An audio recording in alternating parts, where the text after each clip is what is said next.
The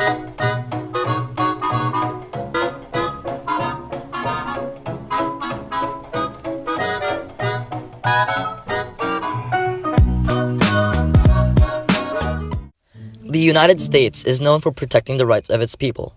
However, that promise isn't being entirely fulfilled.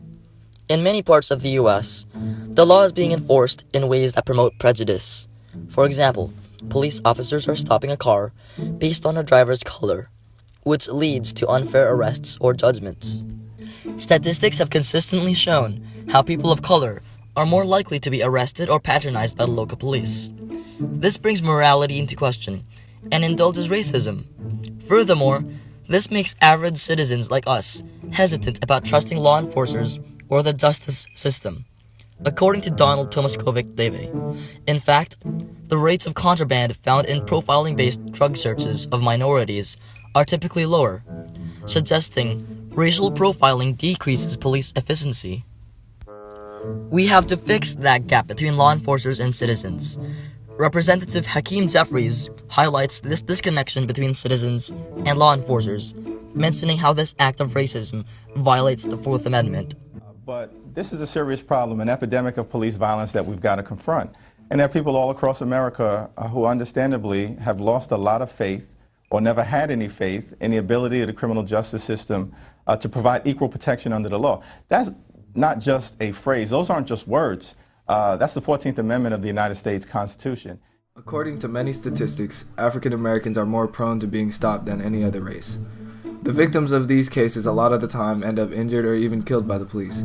As shown here, a victim doesn't even struggle, and yet more than 6 officers are needed to hold him down. In a discussion on C-SPAN, Kara Denksy talks about how this problem has been going on for a long time, and that the specific communities that are victims of this problem are aware of the dangers that law enforcement can bring to them. Which is that the police have been unnecessarily aggressive and militarized in poor communities and communities of color for a very long time. And so, communities of color know how aggressive the police have become, and I think your caller is pointing to that problem. This is not, in many ways, a new problem. These unfair judgments have profound impacts on not just the victim, but their family and community. According to Jack Glazier, PhD from UC Berkeley, studying stereotyping and prejudice, he says that the results of their criminal justice involvement are devastating to their families and communities. They lose income and wealth, future employment opportunities, voting rights, and even health quality. African American males have been getting racially profiled and targeted for the way that they look or the way that they act, and it is becoming a big problem, but certain police departments are not taking a stand and they're pushing it under the rug. There have been a lot of cases that have been pushed into court and have been pushed to the side and put on ongoing and never really been solved, and it is becoming a big issue because it is becoming a worldwide thing. And according to Jack Dunphy, an LA police officer, he is saying that it is the people of color's fault for being killed, and it is not the police officers' fault because they are doing their job. And I feel like that is becoming a big situation because police officers are being trained a certain way and are being taught to do certain things, and it is not kill, it is to make the world a better place and enforce the law. Some believe that body cameras are effective in showing that police officers are not at fault. And body cameras will play a big part in this. I feel like they should put body cameras on police officers because 90% of police officers are doing their job. There's a lot of issues right now about videotaping. I support videotaping because I think what you'll find is 98% of the time, cops do a great job of doing the job they do under very difficult circumstances. And that's a fact. During an interview with Officer Keith Parker, we asked him if he thought body cameras would make a difference and prevent a lot of problems from happening. Here's what he had to say. Do you think that putting body cameras on law enforcement officers would make a difference and stop crime more efficiently?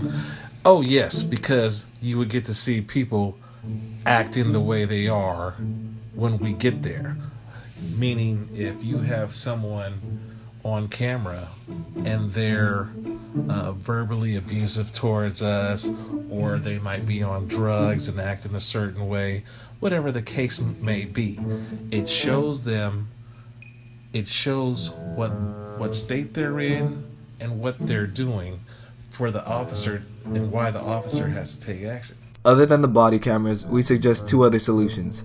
One of them is to change the training methods of the police officers, and the other is to raise the standards that they rely on. We suggest that the process of law enforcement training is changed because training should be focused more on treating all victims the same way and only to be aggressive when needed. Also, in the interview with Officer Keith Parker, we asked him if anything was said during his training about people being treated differently according to race. You know, there was, from what I remember, because I've been in 22 years, you don't treat people different according to their race. You treat everybody equal. Everybody's the same. Nobody's different. Rich, poor, black, white, Asian, Indian, it doesn't matter. Then, the Congress must raise the criteria that law enforcers rely upon.